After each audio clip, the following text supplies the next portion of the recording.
Hello दोस्तों, हम इस पुस्तक से हिंदी के वस्तुनिष्ठ प्रश्नों का अभ्यास कर रहे हैं, जिसमें हम हिंदी साहित्य के इतिहास संबंधी आदिकाल, भक्तिकाल, रीतिकाल व आधुनिक काल संबंधी सभी प्रश्नों का अभ्यास करके हिंदी गद्य साहित्य के इतिहास संबंधी जो भी प्रश्न थे उन सभी को देख चुके हैं और इस समय हम एकांकी व नाटक संबंधी जो वस्तुनिष्ठ प्रश्न हैं उनका अभ्यास कर रहे हैं। तो अगर आप लोगों ने अभी तक पिछले प्रश्नों का अभ्यास नहीं किया है तो आप प्लेलिस्ट के माध्यम से पिछले सभी प्रश्नों का अभ्यास करके अपनी तैयारी को बेहतर बना सकते हैं, क्योंकि हम ऐसा प्रयास करते हैं कि अभ्यास के दौरान जो भी चीजें आपको याद कराई जा सकती हैं उन्हें याद कराया जाए और जो कुछ भी समझाने योग्य है उसे विस्तार से समझाकर तब प्रश्न को हल कराया जाए। प्लेलिस्ट का लिंक आपको डिस्क्रिप्शन बॉक्स में मिल जाएगा और पीडीएफ के लिए आप लोग टेलीग्राम चैनल से जुड़ सकते हैं, वहां आपको इसका पीडीएफ उपलब्ध करा दिया जाएगा।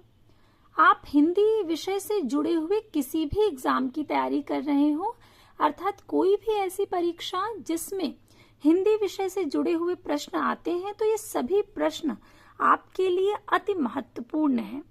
अभी तक हम जहां तक देख चुके थे, जहां तक हमने प्रश्नों का अभ्यास कर लिया था, उसके आगे शुरुआत करेंगे।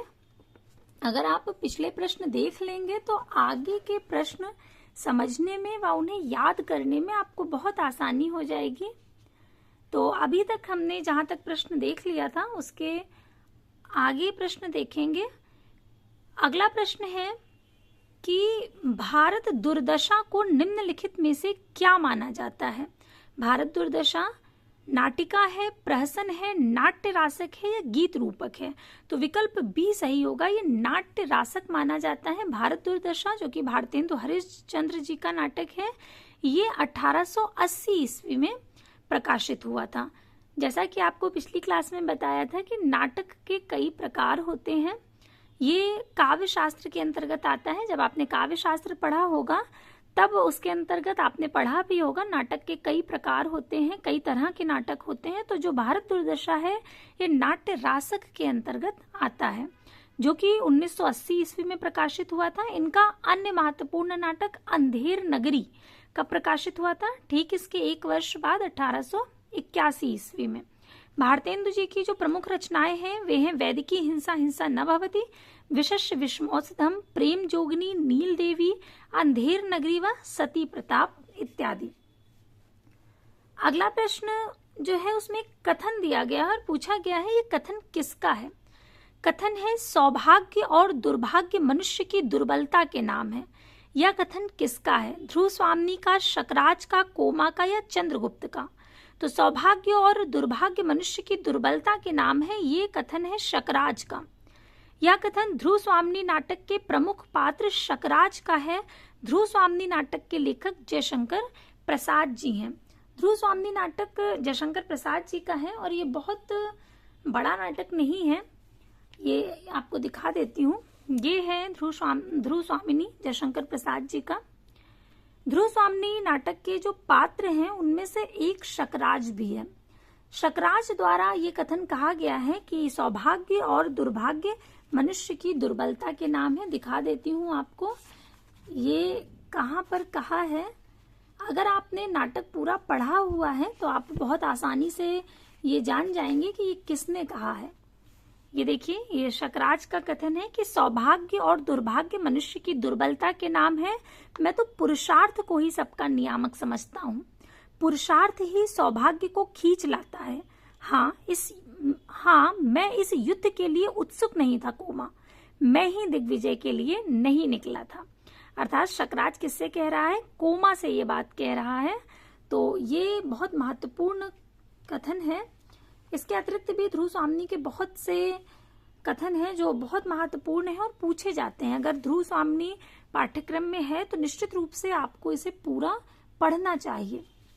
मैं बार बार कहती हूँ कि कोई भी नाटक, उपन्यास, कहानी, निबंध इत्यादि जो भी आपके पाठ्यक्रम में लगे हुए हों उनका मूल पाठ हमें अवश्य पढ़ना चाहिए, तब हम आसानी से उसे हल कर सकते हैं उस प्रश्न को, तब हमें कोई समस्या नहीं होगी। अगर हमने वो नाटक पढ़ा ही नहीं है, वो उपन्यास पढ़ा ही नहीं है या कोई भी विधा, तब हमें समस्या आती है इस चीज में कि हम जल्दी पहचान नहीं पाते हैं और भ्रमित हो जाते हैं कि ये किसका है, अगर हमने चीजों को रटा होता है। जयशंकर प्रसाद के जो नाटक हैं वो स्कंदगुप्त, चंद्रगुप्त, ध्रुव स्वामिनी आदि हैं। स्कंदगुप्त 1928 ईस्वी में प्रकाशित हुआ था, चंद्रगुप्त 1931 ईस्वी में प्रकाशित हुआ था और ध्रुव स्वामिनी का प्रकाशन वर्ष है 1933 ईस्वी। ये सभी प्रकाशन वर्ष बहुत महत्वपूर्ण है, बहुत ध्यान से सुनिएगा प्रकाशन वर्ष, क्योंकि पूछे जाते हैं।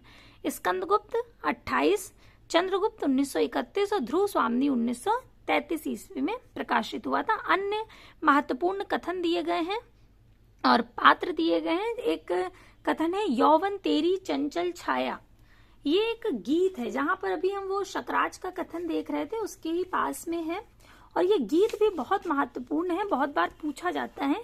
ये देखिए, यौवन तेरी चंचल छाया, इसमें बैठ घूट भर पी लूं, जो रस तू है लाया, मेरे प्याले में मद बनकर कब तू छली समाया, जीवन वंशी के छिद्रों में स्वर बनकर लहराया, पल भर रुकने वाले कह तू पथिक कहाँ से आया। ये कोमा द्वारा गाया गया गीत है और ये बहुत बार पूछा जाता है परीक्षाओं में कि ये गीत कहाँ से लिया गया है, किसके द्वारा गाया गया है, तो ध्यान रखिएगा। यौवन तेरी चंचल छाया ये ध्रुव स्वामिनी का गीत है, ध्रुव स्वामिनी नाटक का, और ये कोमा द्वारा गाया गया है। विधान की स्याही का एक बिंदु गिरकर भाग्य लिपि पर कालिमा चढ़ा देता है, ये चंद्रगुप्त नाटक से लिया गया है। कुछ नहीं, मैं केवल यही कहना चाहती हूँ कि पुरुष ने स्त्रियों को अपनी पशु संपत्ति समझकर उन पर अत्याचार करने का जो अभ्यास बना लिया है वह मेरे साथ नहीं चलेगा, ये बात कहती है ध्रुव स्वामिनी। ये भी बहुत महत्वपूर्ण कथन है। ध्रुव स्वामिनी नाटक के बहुत से महत्वपूर्ण कथन है जो पूछे जाते हैं, तो बहुत ध्यान से पढ़िएगा ये नाटक आप।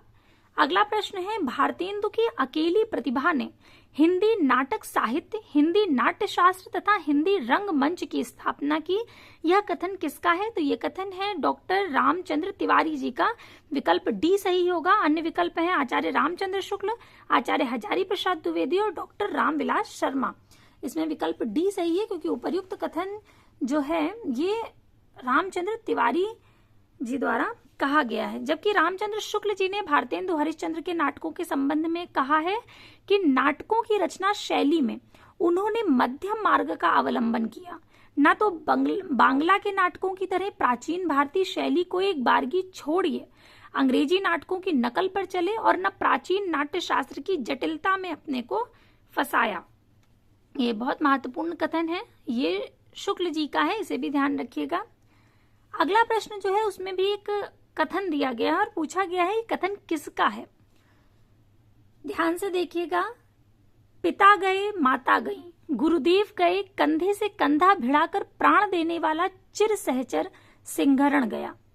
तो अगर आपने चंद्रगुप्त नाटक पढ़ा है या उसके विषय में आपको थोड़ी बहुत भी जानकारी है तो आप समझ गए होंगे सिंहरण उसी का पात्र है। और ये जो कथन है पूछा गया है चंद्रगुप्त नाटक में कथन किसका है। नाटक का नाम तो खुद ही बता दिया गया है प्रश्न में ही, तो ये कथन चंद्रगुप्त का है।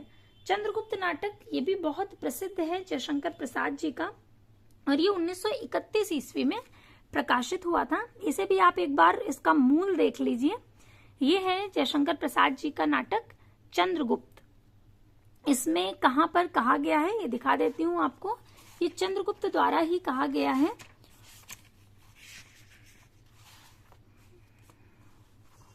ये देखिए, चंद्रगुप्त कहता है जब सिंहरण का प्रस्थान है उसके बाद कि पिता गए माता गई, गुरुदेव गए कंधे से कंधा भिड़ाकर प्राण देने वाला चिर सहचर सिंहरण गया, तो भी चंद्रगुप्त को रहना पड़ेगा और रहेगा, परंतु मालविका आह व स्वर्गीय कुसुम चिंतित भाव से प्रस्थान। ये चंद्रगुप्त द्वारा कहा गया कथन है। ये पूरा कथन यहाँ पर आपको दिखा दिया है। ये नाटक इनका बहुत प्रसिद्ध नाटक रहा और इससे परीक्षाओं में प्रश्न भी बहुत पूछे जाते हैं। एक बार इसके पीछे जो कुछ महत्वपूर्ण जानकारी है इसे पढ़ लेते हैं तो आपको इसके विषय में और जानकारी हो जाएगी, क्योंकि इससे बहुत प्रश्न पूछे जाते हैं। चंद्रगुप्त कब प्रकाशित हुआ था? सबसे पहली चीज ध्यान रखिएगा 1931 ईस्वी में। चंद्रगुप्त 1931 में कुल 25 वर्ष का इतिहास समाहित है। कितने वर्ष का? 25 वर्ष का।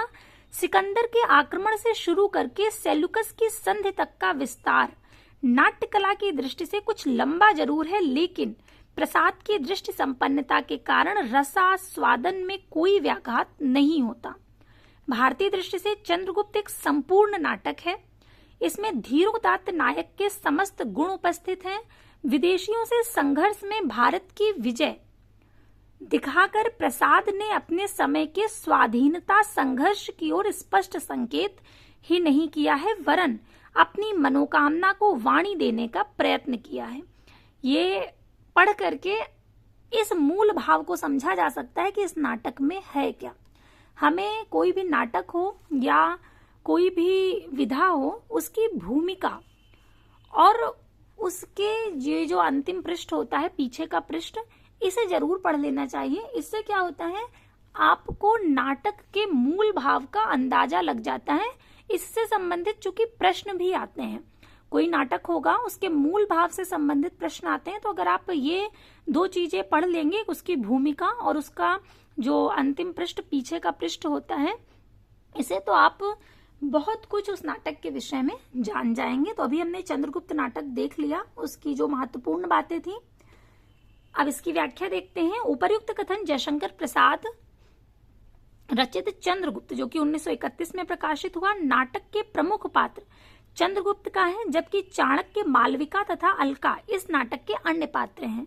जयशंकर प्रसाद द्वारा रचित अन्य नाटक हैं सज्जन, कल्याणी परिणय, करुणालय, प्रायश्चित, राज्यश्री, विशाख, अजातशत्रु, जन्मेजय का नागयज्ञ, कामना, स्कंदगुप्त व ध्रुव स्वामिनी। अगला प्रश्न है, अंधा युग का वह कौन सा पात्र है जो अभिशप्त जीवन जीने को बाध्य है। अंधा युग नाटक के विषय में भी हम लोग काफी कुछ जान चुके हैं। सबसे पहले इसके प्रकाशन वर्ष पर बात करते हैं। ये 1955 ईस्वी में प्रकाशित हुआ था और इसमें 5 अंक हैं। इसके अतिरिक्त 5 अंक के कुछ नाम भी हैं, जैसे पहला अंक कौरव नगरी, फिर पशु का उदय, इस तरह से आपको दिखाया था। ये बहुत महत्वपूर्ण है और इससे बहुत प्रश्न पूछे जाते हैं अंधा युग नाटक से। तो अंधा युग, यहाँ पर जो प्रश्न पूछा गया है वो ये है कि अंधा युग का वह कौन सा पात्र है जो अभिशप्त जीवन जीने को बाध्य है। दुर्योधन, धृतराष्ट्र, युयुत्स या अश्वत्थामा। तो विकल्प डी सही होगा। अश्वत्थामा जो है ये एक अभिशप्त जीवन जीने को बाध्य है। इसे आप इस तरह से याद रख सकते हैं, आ से अंधा युग, आ से अभिशप्त और आ से अश्वत्थामा। तो ये तीनों ही के जो वर्ण है, प्रथम वर्ण वो आ है। तो अंधा युग में जो अभिशप्त जीवन जीने को बाध्य है, उसका जो नाम है वो भी अवर्ण से शुरू हो रहा है और इस तरह से आप इसको याद रख सकते हैं। अंधा युग 1955 ईस्वी में प्रकाशित हुआ, धर्मवीर भारती द्वारा रचित एक गीत नाट्य है। अंधा युग का कथानक महाभारत युद्ध के अंतिम दिन पर आधारित है। हमने देखा था कि अंतिम दिन की जो संध्या होती है वहां से ये इसकी शुरुआत होती है नाटक की। इसमें युद्ध और उसके बाद की समस्याओं और मानवीय महत्वाकांक्षा को प्रस्तुत किया गया है। अंधा युग के प्रमुख पात्र हैं अश्वत्थामा, गांधारी, धृतराष्ट्र, कृतवर्मा, संजय, विदुर, युधिष्ठिर, युयुत्स, कृष्ण इत्यादि। गांधारी इसकी एक मात्र महिला पात्र है इस नाटक की, ध्यान रखिएगा। अगला प्रश्न है कि भारतेंदु जी ने किस नाट्य कृति की रचना एक रात में की थी। तो ये नाट्य कृति है अंधेर नगरी। अंधेर नगरी पर जो एक अलग से वीडियो बनाया गया है उसे आप अवश्य देख लीजिएगा। उसमें आपको विस्तार से अंधेर नगरी नाटक के बारे में बताया गया है। उसमें आपको ये भी बताया है कि इसे किस तरह से भारतेंदु जी ने एक रात में पूर्ण किया था। तो विकल्प डी सही होगा। अन्य विकल्प हैं विशस्य विश्वौषधम, नील देवी, विद्या सुंदर। भारतेंदु जी ने अंधेर नगरी नाट्य कृति की रचना एक रात में की थी। अंधेर नगरी 6 अंकों के इस नाटक में विवेकहीन और निरंकुश शासन व्यवस्था पर करारा व्यंग करते हुए उसे अपने ही कर्मों द्वारा नष्ट होते दिखाया गया है। भारतेंदु ने इसकी रचना बनारस के हिंदू नेशनल थिएटर के लिए एक ही दिन में की थी। भारतेंदु जी के अन्य नाटक हैं विशस्य विश्वौषधम, विद्या सुंदर, नील देवी, भारत जननी, प्रेम जोगनी, सत्य हरिश्चंद्र आदि। अगला प्रश्न है कहाँ करुणानिधि केशव सोए। भारतेंदु की किस रचना की पंक्ति है? अंधेर नगरी की, रत्नावली की, भारत दुर्दशा की या नील देवी की?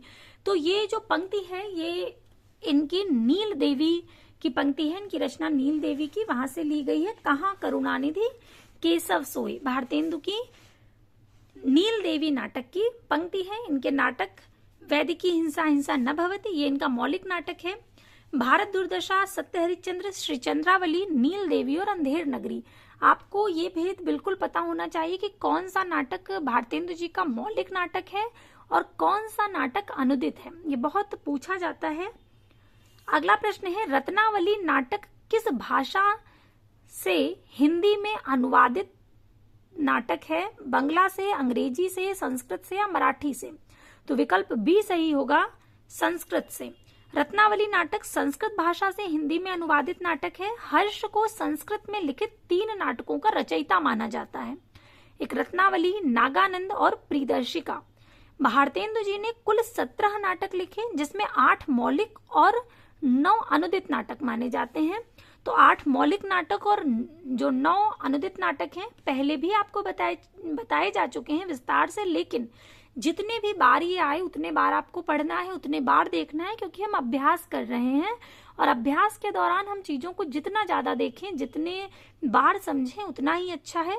तो एक बार इनके ये अनुदित नाटक देखते हैं। अनुदित में विद्या सुंदर जो कि 1868 ईस्वी में प्रकाशित हुआ, फिर पाखंड विडंबन 1872 ईस्वी, रत्नावली 1868 ईस्वी, धनंजय विजय 1873 ईस्वी, कर्पूर मंजरी 1875 ईस्वी, भारत जननी 1877 ईस्वी, मुद्रा राक्षस 1878 ईस्वी, दुर्लभ बंधु 1880 ईस्वी और सत्य हरिश्चंद्र 1875 ईस्वी। तो ये तो हो गए इनके सारे अनुदित नाटक। मौलिक नाटकों में आते हैं। मौलिक नाटक है इनका वैदिकी हिंसा हिंसा न भवति, जो कि 1873 ईस्वी में प्रकाशित हुआ। श्री चंद्रावली नाटिका 1876 ईस्वी में, विशस्य विषमौसधम 1876 ईस्वी, भारत दुर्दशा 1880 ईस्वी। इसे हम बहुत विस्तार से समझ चुके हैं भारत दुर्दशा नाटक के बारे में। नील देवी और अंधेर नगरी ये दोनों ही 1881 ईस्वी में प्रकाशित हुए थे। अंधेर नगरी जो कि एक ही दिन में पूरा किया गया नाटक है। प्रेम जोगनी 1875 ईस्वी और सती प्रताप 1883 ईस्वी। अगला जो प्रश्न है उसमें एक पंक्ति दी गई है, ये गीत की पंक्ति है और पूछा गया है कि ये किस नाटक से ली गई है। पंक्ति देखते हैं। अरुण यह मधुमेह देश हमारा नामक गीत प्रसाद के किस नाटक का है? उर्वशी का, एक घूट का, अग्निमित्र का या चंद्रगुप्त का? तो विकल्प डी बिल्कुल सही होगा, ये है चंद्रगुप्त का। चंद्रगुप्त नाटक जो कि अभी हमने देखा था, ये इसी से ये गीत लिया गया है। गीत भी आपको दिखा देती हूं क्योंकि ये गीत बहुत प्रसिद्ध गीत है। ये कार्नेलिया द्वारा गाया गया गीत है। अरुण यह मधुमेह देश हमारा, जहां पहुंच अनजान क्षितिज को मिलता एक सहारा। सरस तामरस गर्भ विभा पर नाच रही तरुशिखा मनोहर, छिटका जीवन हरियाली पर मंगल कुमकुम सारा।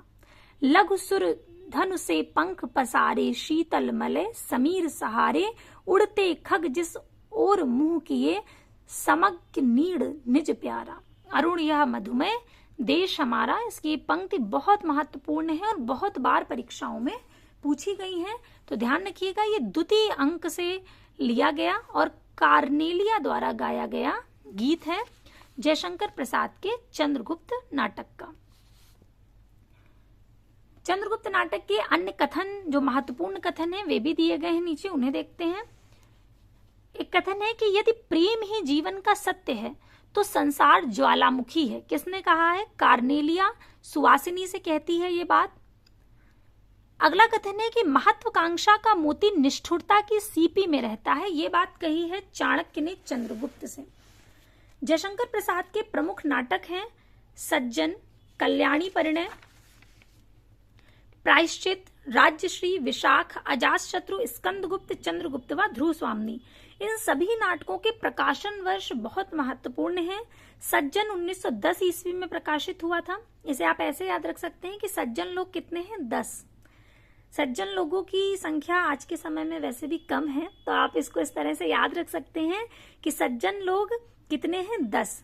तो 10 से अंतिम संख्या आप 10 याद रखेंगे, और 1900 ऐसे ही आप याद रख सकते हैं। तो 1910 ईस्वी सज्जन नाटक का प्रकाशन वर्ष है।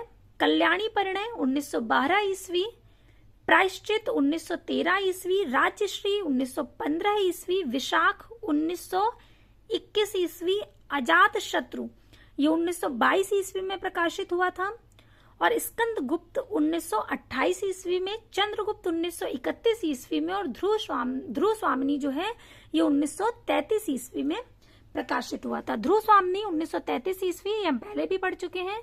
चंद्रगुप्त 1931 ईस्वी। ये कुछ बहुत महत्वपूर्ण नाटक हैं। इनके प्रकाशन वर्ष तो अधिकांशतः पूछे जाते हैं, जैसे स्कंदगुप्त 1928, चंद्रगुप्त 1931 और ध्रुव स्वामिनी 1933।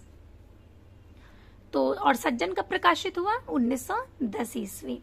इसी तरह से जैसे हमने अभी ये याद किया, आप सारे नाटकों का प्रकाशन वर्ष इस तरह से जोड़ करके किसी भी चीज से याद कर सकते हैं और बहुत आसानी से याद हो जाएंगे। या आप बार बार अगर सुन भी रहे हैं, देख रहे हैं, तो भी आपको ये याद हो जाएंगे। प्रकाशन वर्ष के लिए बहुत परेशान होने की आवश्यकता नहीं है। बस जब आप पढ़ें या अभ्यास करें तो पूरे ध्यान से करें, आपका ध्यान इधर उधर नहीं होना चाहिए। जब मैं कम से कम 6-7 बार बोलूंगी कि ध्रुव स्वामिनी 1933 ईस्वी, ध्रुव स्वामिनी 1933 ईस्वी में प्रकाशित हुआ था, तो आपके सम्मुख जब ध्रुव स्वामिनी शब्द आएगा तो स्वतः ही आपको 1933 भी याद आ जाएगा, क्योंकि आपने इतने बार सुना होगा। सुनने से चीजें बहुत याद होती हैं, तो ध्यान से सुनिए। अब अगला प्रश्न देखते हैं। अगला प्रश्न है, कोणार्क नाटक के रचयिता कौन है? गोविंद वल्लभ पंत, रामविलास शर्मा, जगदीश चंद्र माथुर या मोहन राकेश?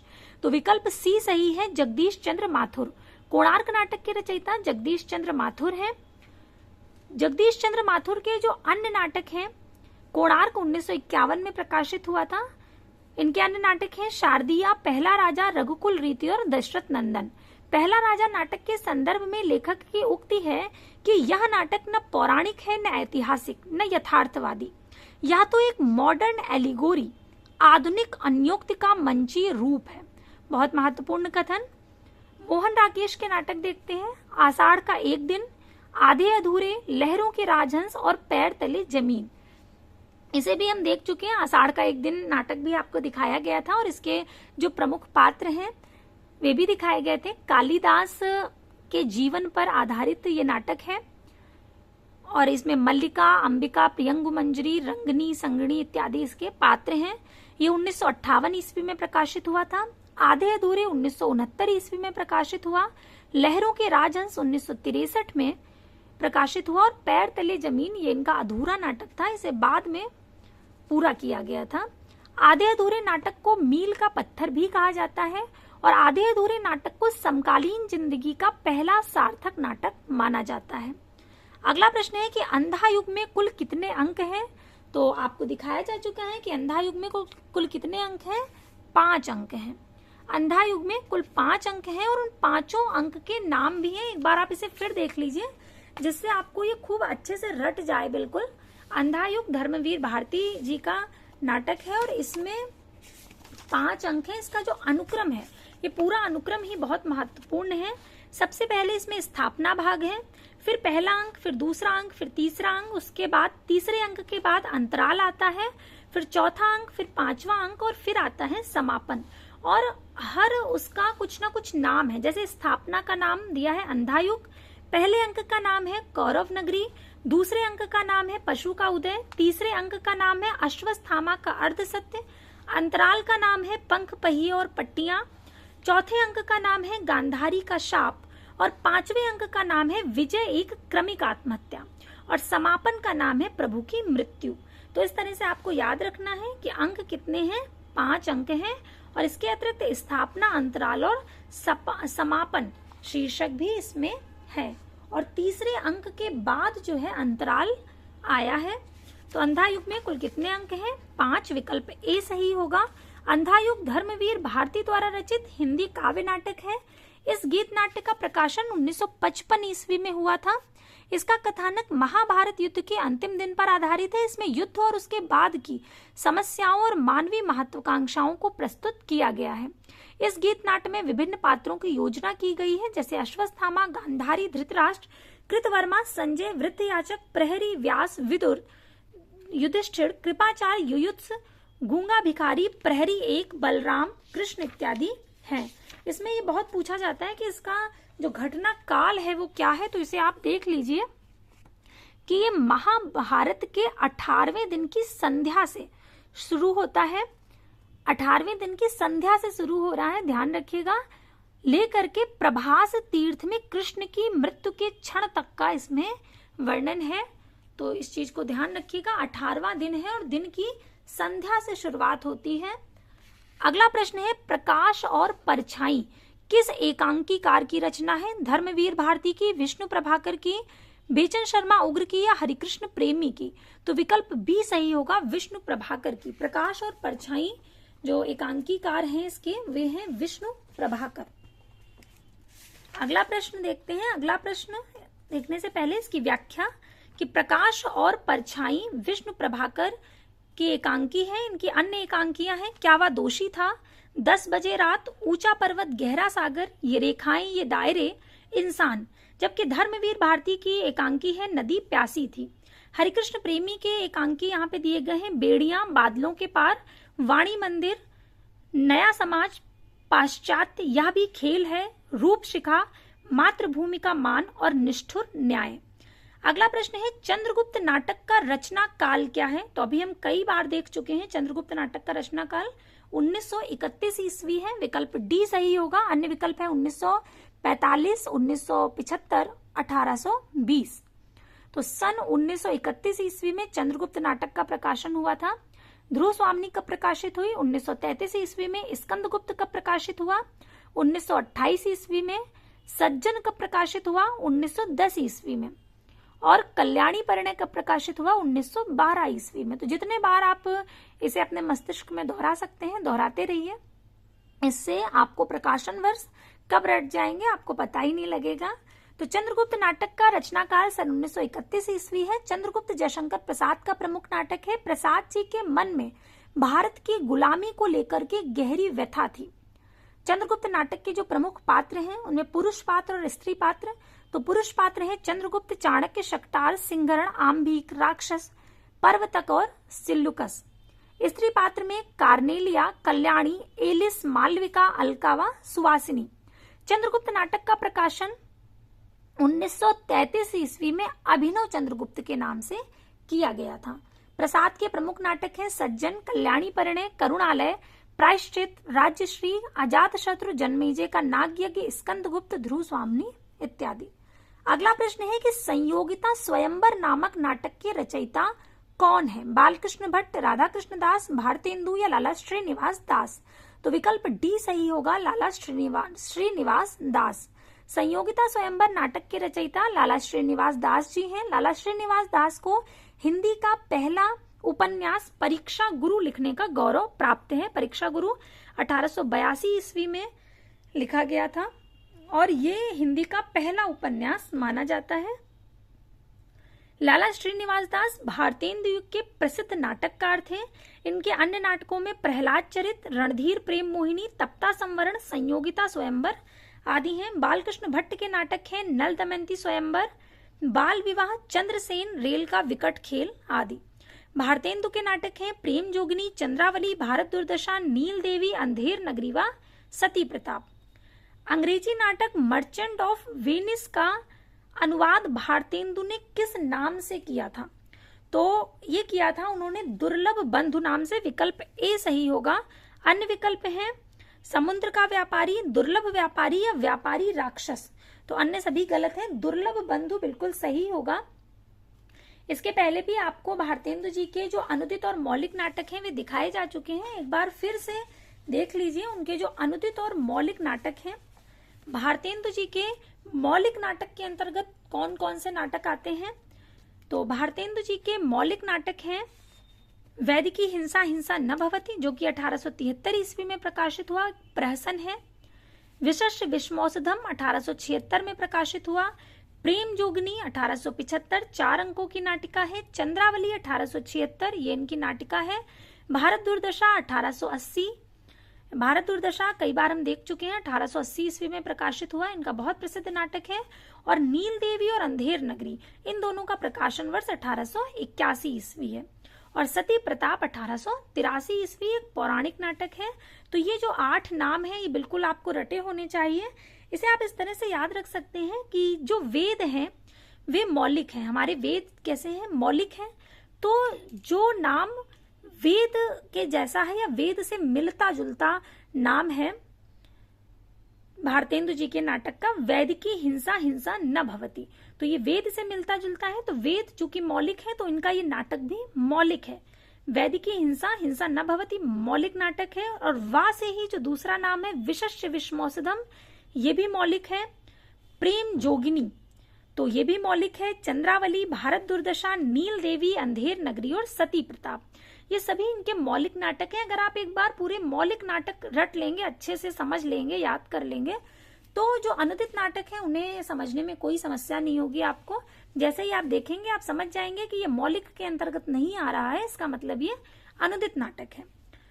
अनुदित नाटक में रत्नावली, जो कि रत्नावली नाटिका संस्कृत में हर्ष ने लिखी थी, उसका अनुवाद है। विद्या सुंदर, संस्कृत के चौर पंचाशिका का पहले बंगला में अनुवाद हुआ, फिर बंगला से भारतेंदु जी ने अनुवाद किया था हिंदी में। पाखंड विडंबन, ये प्रबोध चंद्रोदय संस्कृत नाटक का अनुदित है। ये जो मूल नाटक है उसके लेखक हैं कवि कृष्ण मिश्र। धनंजय विजय, ये संस्कृत नाटक धनंजय विजय का अनुवाद है। और जो मूल नाटक है उसके लेखक हैं कांचन कवि। मुद्रा राक्षस, संस्कृत के मुद्रा राक्षस का हिंदी अनुवाद है। और मूल जो संस्कृत नाटक है उसके लेखक हैं विशाख दत्त। दुर्लभ बंधु, जो कि 1880 ईस्वी में आया, ये मर्चेंट ऑफ वेनिस, जो कि अंग्रेजी में लिखा था विलियम शेक्सपियर द्वारा, उसका अनुवाद है। यही अभी आपके प्रश्न में पूछा गया है कि दुर्लभ बंधु किसका अनुवाद है, तो मर्चेंट ऑफ वेनिस का। कर्पूर मंजरी, जो कि प्राकृत भाषा में राजशेखर ने लिखा था, उसका अनुवाद है। सत्य हरिश्चंद्र, चंड कौशिक, जो कि बंगला में लिखा था क्षेमेश्वर ने, उसका अनुवाद है। और भारत जननी भारत माता बंगला के नाटक का अनुवाद है। ये बहुत महत्वपूर्ण, ध्यान रखिएगा कि भारतेंदु जी द्वारा किस किस नाटक में अभिनय किया गया था। तो जानकी मंगल नाटक में उन्होंने लक्ष्मण की भूमिका निभाई थी। इसके अतिरिक्त अपने खुद के नाटक नील देवी और सत्य हरिश्चंद्र में भी इन्होंने अभिनय किया था। नील देवी में इन्होंने पागल की भूमिका निभाई और सत्य हरिश्चंद्र में हरिश्चंद्र की भूमिका निभाई थी। तो अब इसके आगे का प्रश्न देखते हैं। आपको ध्यान रहेगा कि दुर्लभ बंधु मर्चेंट ऑफ वेनिस का अनुवाद है, जिसके जो मूल लेखक हैं वे कौन है? William Shakespeare. अगला प्रश्न है कि भारतेंदु जी ने किस नाटक में अभिनय किया था? देखिए वही प्रश्न आ गया जो अभी हम लोग चर्चा कर रहे थे। विकल्प है जानकी मंगल नाटक, अंधेर नगरी, भारत दुर्दशा या सत्य हरिश्चंद्र। तो जानकी मंगल नाटक में उन्होंने अभिनय किया था। भारतेंदु जी ने जानकी मंगल नाटक में अभिनय किया था। ये शीतला प्रसाद त्रिपाठी जी की नाट्य कृति है। भारतेंदु जी को पुराण पुरुष, भारतेंदु जी हिंदी के पुराण पुरुष कहे गए हैं। इन्हें हिंदी साहित्य का जन्मदाता, भारतीय नवोत्थान का प्रतीक कहा गया। भारतेंदु ने कुल 17 नाटक लिखे, जिसमें 8 अनुदित और 9 मौलिक हैं, जिनको भी हम विस्तार से देख चुके हैं। अगला प्रश्न है कि ध्रुव स्वामिनी के प्रतिपाद्य क्या है? तो ध्रुव स्वामिनी के प्रतिपाद्य ये 4 कथन दिए गए हैं। इनमें से कौन कौन से सही होंगे? तो स्त्री पुरुषार्थ का ढोंग न करे, विश्व भर में सब काम सबके लिए नहीं है, ये गलत है। प्रेम में अपना सर्वस्व निछावर करने वाली स्त्रियां कभी असहाय नहीं होती, बिल्कुल सही है, स्त्री असहाय नहीं होती, ये उसका प्रतिपाद्य है ध्रुव स्वामिनी नाटक का। स्त्री उपहार में देने की वस्तु नहीं है, पुरुष उसे अपनी पशु संपत्ति समझकर अत्याचार न करे, ये भी उसमें आया है। अगर आपने नाटक पढ़ा होगा तो ये उसमें कहा भी गया है, उसका कथन ही है ये, तो ये भी सही है। स्त्री को अपने चुनाव और निर्णय की स्वतंत्रता है, तो स्त्री को अपने चुनाव और निर्णय की स्वतंत्रता है, ये भी सही है। फिर से देखते हैं एक बार, यहाँ पे पूछा गया कि ध्रुव स्वामिनी के प्रतिपाद्य क्या है, अर्थात ध्रुव स्वामिनी नाटक के आधार पर हमें इसमें चुनना है। तो पहला कि स्त्री पुरुषार्थ का ढोंग न करे, विश्व भर में सब काम सबके लिए नहीं है। तो ध्रुव स्वामी नाटक के अनुसार अगर देखें तो ये नहीं होगा। प्रेम में अपना सर्वस्व निछावर करने वाली स्त्रियां कभी असहाय नहीं होती, ये भी नहीं होगा। स्त्री उपहार में देने की वस्तु नहीं है, पुरुष उसे अपनी पशु संपत्ति समझकर अत्याचार न करे, ये इसमें दिखाया गया है। अर्थात तीसरा वाला उसमें नाटक में प्रदर्शित किया गया है, स्त्री को अपने चुनाव और निर्णय की स्वतंत्रता है। ये ध्रुव स्वामी नाटक में ध्रुव स्वामी द्वारा इन विषयों को उठाया गया है, इसलिए यहाँ पर तीसरा और चौथा जो है वो सही होगा, क्योंकि ये दोनों ही बातें जब आप ध्रुव स्वामी नाटक पढ़ेंगे तो उसमें आपको मिलेंगी। तो विकल्प सी सही होगा। स्त्री उपहार में देने की वस्तु नहीं है, ये वो बात बोलती भी है। पुरुष उसे अपनी पशु संपत्ति समझकर अत्याचार ना करे तथा स्त्री को अपने चुनाव और निर्णय की स्वतंत्रता है। ध्रुव स्वामी नाटक जो है ये 1933 ईस्वी में प्रकाशित हुआ था। इन सभी कथन को आप तभी बहुत आसानी से समझ सकते हैं जब आपने ध्रुव स्वामी नाटक को विस्तार से पढ़ा होगा, नहीं तो ये बहुत भ्रमित कर देने वाले हैं। इसीलिए एक बार हमें मूल पाठ पढ़ना चाहिए, तब हम इस तरह के प्रश्नों को आसानी से हल कर सकते हैं। ध्रुव स्वामी 1933 ईस्वी में प्रकाशित हुआ था। ये जयशंकर प्रसाद द्वारा रचित विशाख के देवी चंद्रगुप्त के आधार पर लिखा गया है और ध्रुव स्वामी नाटक के पात्र हैं। स्त्री पात्र में ध्रुव स्वामी, मंदाकिनी व कोमा है। पुरुष पात्र में रामगुप्त, चंद्रगुप्त, शिखर स्वामी, शकराज, मिहिर देव और पुरोहित प्रमुख पात्र हैं। इस नाटक में ध्रुव स्वामी प्रमुख पात्र है जो नारी चिंतन के विषयों को समग्र रूप से प्रस्तुत करती है। नाटक में पात्रों के माध्यम से महिला की समस्याओं को, समाज के महिलाओं के प्रति जो दृष्टिकोण है उसे उजागर किया गया है। अगला प्रश्न है सैरंध्री के रचनाकार कौन है? तो सैरंध्री जो रचना है यह है मैथिली शरण गुप्त जी की। अन्य विकल्प है सियाराम शरण गुप्त, माखनलाल चतुर्वेदी व नरेश वर्मा। सैरंध्री नाटक के रचनाकार है मैथिली शरण गुप्त। यह गुप्त जी द्वारा रचित नाटक है। अन्य रचना रंग में भंग, राजा प्रजा, वन वैभव, विकट भट्ट, विरहिणी, व्रजांगना, वैतालिक शक्ति, स्वदेश संगीत, हिडिंबा और हिंदू आदि हैं। अगला प्रश्न है इनमें से कौन सा नाटक भारतेंदु जी का नहीं है? भारत दुर्दशा, नील देवी, प्रेम जोगनी या रणधीर प्रेम मोहिनी। तो विकल्प डी सही होगा, रणधीर प्रेम मोहिनी। रणधीर प्रेम मोहिनी 1877 ईस्वी में प्रकाशित हुआ था। ये नाटक भारतेंदु हरिश्चंद्र द्वारा रचित नहीं है, जबकि ये लाला श्रीनिवास दास का नाटक है। इनका अन्य नाटक तप्ता संवरण और संयोगिता स्वयंवर भी है। भारत दुर्दशा 1880 ईस्वी में प्रकाशित हुआ। नील देवी 1881 में, प्रेम जोगनी 1875 में। ये भारतेंदु जी के नाटक हैं। अगला प्रश्न है कलि कौतुक रूपक के रचयिता कौन है? भारतेंदु हरिश्चंद्र, प्रताप नारायण मिश्र, बाल कृष्ण भट्ट या बाल मुकुंद गुप्त। तो विकल्प बी सही होगा, प्रताप नारायण मिश्र। कलि कौतुक रूपक के रचयिता है प्रताप नारायण मिश्र। इनकी अन्य रचनाएं हैं प्रेम पुष्पावली, मन की लहर, लोकोक्ति शतक, तृप्यंताम, श्रृंगार विलास व हरगंगा। भारतेंदु हरिश्चंद्र की महत्वपूर्ण रचनाएं हैं भक्ति सर्वस्व, प्रेम मालिका, कार्तिक स्नान, प्रेम सरोवर, प्रेम माधुरी, प्रेम तरंग, प्रेम प्रलाप, राग संग्रह, फूलों का गुच्छा। ये सब हम बहुत विस्तार से पिछली क्लास में जो भारतेंदु युग की कक्षाएं हैं उनमें हम बहुत विस्तार से भारतेंदु जी की रचनाओं को याद कर चुके हैं। बकरी विलाप, विजयनी, विजय वैजयंती, नए जमाने की मुकरी, बंदर सभा, वसंत होली, विजय वल्लरी और जातीय संगीत। अगला प्रश्न है निम्न में से कौन सा नाटक भारतेंदु हरिश्चंद्र का नहीं है? भारत दुर्दशा, विशस्य विश्वौषधम, संयोगिता स्वयंवर या नील देवी। तो विकल्प बी सही होगा, संयोगिता स्वयंवर। संयोगिता स्वयंवर नाटक भारतेंदु हरिश्चंद्र का नहीं है, जबकि यह नाटक श्रीनिवास दास का है। इसकी रचना 1886 ईस्वी में हुई। भारत दुर्दशा, विशस्य विश्वौषधम, नील देवी भारतेंदु हरिश्चंद्र के नाटक हैं। अगला प्रश्न है इनमें गौतम बुद्ध के आख्यान पर आधारित नाटक कौन सा है? टूटते परिवेश, जय पराजय, अजात शत्रु या लहरों के राजहंस। तो विकल्प डी सही होगा, लहरों के राजहंस। दिए गए विकल्पों में से गौतम बुद्ध के आख्यान पर आधारित नाटक मोहन राकेश कृत लहरों के राजहंस है। मोहन राकेश के अन्य नाटक है आषाढ़ का एक दिन, आधे अधूरे, पैर तले जमीन आदि, जबकि टूटते परिवेश नाटक विष्णु प्रभाकर का है। इनके अन्य नाटक हैं डॉक्टर, समाधि आदि। जय पराजय उपेंद्रनाथ अश्क द्वारा लिखित नाटक है और अजात शत्रु जयशंकर प्रसाद कृत नाटक है। अजात शत्रु का प्रकाशन वर्ष हमने याद किया था, क्या था? 1922 ईस्वी।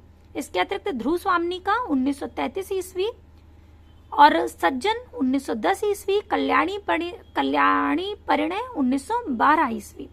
तो जो भी आपको प्रकाशन वर्ष याद है उन्हें तुरंत दोहरा लीजिए। स्कंदगुप्त 1928 ईस्वी। अगला प्रश्न है अग्निलीक काव्य नाटक कृति के रचनाकार कौन है? विकल्प सी सही होगा। अग्निलीक भारत भूषण अग्रवाल जी की कृति है। अन्य विकल्प है लक्ष्मी नारायण लाल, सेठ गोविंद दास व नरेश मेहता। अग्निलीक काव्य नाटक के नाटककार भारत भूषण अग्रवाल हैं। इसका विषय राम के जीवन चरित्र पर आधारित है, जबकि लक्ष्मी नारायण लाल के नाटक अंधा कुआं, मादा कैक्टस, नाटक बहुरंगी, रात रानी, रक्तमाल आदि, सेठ गोविंद दास कृत नाटक विकास, सेवापथ, प्रकाश, संतोष कहाँ, महत्व किसे, गरीबी और अमीरी है तथा नरेश मेहता कृत नाटक हैं खंडित यात्राएं, रोटी और बेटी, सुबह के घंटे आदि। अगला प्रश्न है आठवां सर्ग किस विधा की पुस्तक है? ये उपन्यास है, नाटक है, आत्मकथा है या काव्य संकलन है? तो आठवां सर्ग नाटक है, सुरेंद्र वर्मा जी द्वारा लिखित। आठवां सर्ग कालिदास के कुमार संभव महाकाव्य के 8वें सर्ग पर आधारित है। सुरेंद्र वर्मा के अन्य प्रसिद्ध नाटक हैं द्रौपदी, सेतुबंध, नायक, खलनायक, विदूषक, सूर्य की अंतिम किरण से सूर्य की पहली किरण तक, छोटे सैयद, बड़े सैयद, एक दूनी एक, शकुंतला की अंगूठी तथा कैदे हयात। अगला प्रश्न है इनमें से किसने सर्वाधिक ऐतिहासिक नाटक लिखे हैं? मोहन राकेश ने, जयशंकर प्रसाद ने, लक्ष्मी नारायण लाल ने या सुरेंद्र वर्मा ने? तो विकल्प बी सही होगा, जयशंकर प्रसाद ने। दिए गए नाटककारों में जयशंकर प्रसाद सर्वाधिक ऐतिहासिक नाटक इन्होंने लिखे हैं। हमने देखे भी हैं इनके नाटक, अधिकांश आप चाहे चंद्रगुप्त ही देख लीजिए या इसके अतिरिक्त भी उनके बहुत से नाटक हैं।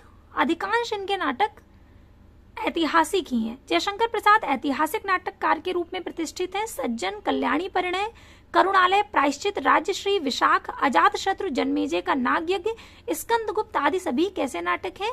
ऐतिहासिक नाटक हैं। आषाढ़ का एक दिन नामक नाटक के रचयिता कौन है? जयशंकर प्रसाद, सुरेंद्र वर्मा, लक्ष्मी नारायण मिश्र या मोहन राकेश? तो विकल्प डी सही होगा, मोहन राकेश। आषाढ़ का एक दिन जो नाटक है ये मोहन राकेश जी का है। और कब प्रकाशित हुआ था? तो 1958 ईस्वी में ये प्रकाशित हुआ था। इसके अतिरिक्त इनका लहरों के राजहंस 1963 ईस्वी में प्रकाशित हुआ और आधे अधूरे 1969 ईस्वी में। और धर्मवीर भारती जी का अंधा युग कब प्रकाशित हुआ? 1955 ईस्वी में। ये सारे प्रकाशन वर्ष बहुत महत्वपूर्ण है। जितने बार भी प्रश्न में आए आपको तुरंत इन्हें दोहराना है, तुरंत इनका अभ्यास करना है। तो आज के लिए हम लोग इतने ही प्रश्नों को रखते हैं। इसके आगे के प्रश्नों का अभ्यास हम अगली क्लास में करेंगे। तब तक के लिए धन्यवाद।